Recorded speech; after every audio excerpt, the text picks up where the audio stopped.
Hello everyone, start करते हैं आज के वीडियो को। और आज के वीडियो में हम बात करने वाले हैं भारत की एक नई पॉलिसी के बारे में। भारत के प्रधानमंत्री ने अभी घोषणा की है कि भारत एक नई पॉलिसी पे काम कर रहा है और उस पॉलिसी के अंतर्गत जो भारत का जो एनर्जी सेक्टर है वो कहीं ना कहीं एक प्रकार से सेफ जोन में चला जाएगा। मैं बात कर रहा हूँ न्यूक्लियर एनर्जी की।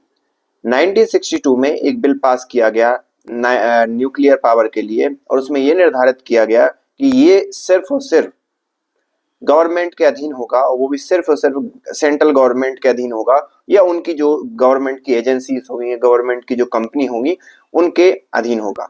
तो अभी एनपीसी ये चीजें संभालती है, और पूरा का पूरा जो जितना भी अभी भारत के अंदर न्यूक्लियर पावर प्लांट से बिजली जनरेट होती है या इलेक्ट्रिसिटी या एनर्जी जनरेट होती है, वो गवर्नमेंट ऑन करती है, गवर्नमेंट ही रेगुलेट करती है।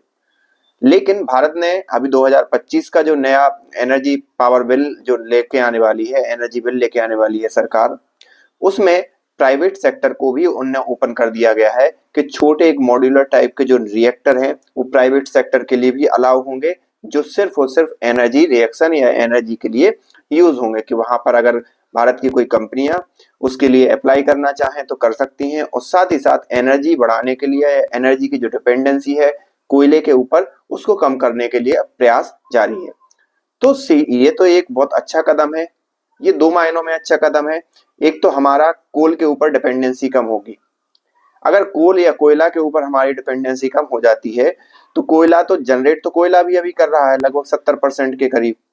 लेकिन अगर हम कोयला के बजाय जो न्यूक्लियर एनर्जी है उसका यूज करेंगे तो उसमें जो हमें है, जो वातावरण के लिए नुकसान होता है, जो हानिकारक गैसें निकलती हैं, उसमें हमें लाभ मिल जाएगा। या हम ये कहें कि जो जलवायु परिवर्तन हो रहा है या जलवायु के लिए नुकसान हो रहा है, वहां पर हमें बहुत मदद मिल जाएगी इस पर्टिकुलर फैसले के लिए। अब ये फैसला, ये तो ठीक है कि प्रधानमंत्री ने ये निर्णय कर लिया, बिल आएगा तो हम उसके बारे में जरूर चर्चा करेंगे। लेकिन इसके साथ ही भारत उन चुनिंदा देशों के अंदर शामिल हो गया है जो कि जिन्होंने पहले से ही जो नाभिकीय ऊर्जा है उसको, या न्यूक्लियर एनर्जी है उसको प्राइवेटाइज कर दिया था। अमेरिका, यूके, साउथ कोरिया और जापान इन प्रमुख देशों में आते हैं। अब भारत भी उन देशों में शामिल हो गया है।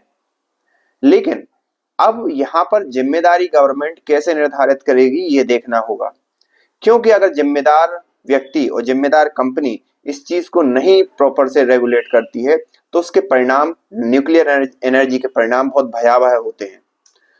अगर आपको सिर्फ न्यूक्लियर एनर्जी किस प्रकार से रिएक्ट करती है, तो आपको एक चेरनोबिल एक घटना थी रसिया के अंदर, वहां का रिएक्टर फट गया था। उस रिएक्टर के फटने से पूरे के पूरे जो एरिया है उसमें क्या क्या नुकसान हुआ, और किस किस प्रकार से वहां पर, किस प्रकार से लोगों को वहां पर नुकसान झेलना पड़ा, कितनी बीमारियां उनको झेलनी पड़ी, पूरे परिवार के परिवार तबाह हो गए, और उस पर्टिकुलर एरिया को, जिसे चेरनोबिल नाम दिया गया है, उसे खाली करना पड़ा। तो इस प्रकार की घटनाएं भारत में भविष्य में ना हो, इस प्रकार के प्राइवेटाइजेशन से भारत सरकार इसके लिए क्या करती है? क्योंकि भारत रसिया जैसा एक प्रकार से ज्यादा कम आबादी वाला देश नहीं है। भारत की आबादी देखी जाए तो बहुत घनी और बहुत ही सघन है।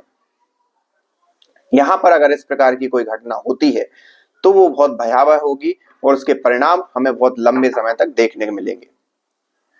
तो ये अभी गवर्नमेंट का निर्णय है, अभी इसे आगे कैसे प्रोसीड करती है ये तो देखना होगा। लेकिन आप इस बारे में क्या सोचते हैं और कहां तक ये हमारे भारत के लिए फायदेमंद साबित होगी, ये कमेंट करके बता सकते हैं। मिलते हैं नेक्स्ट वीडियो में, तब तक के लिए थैंक यू।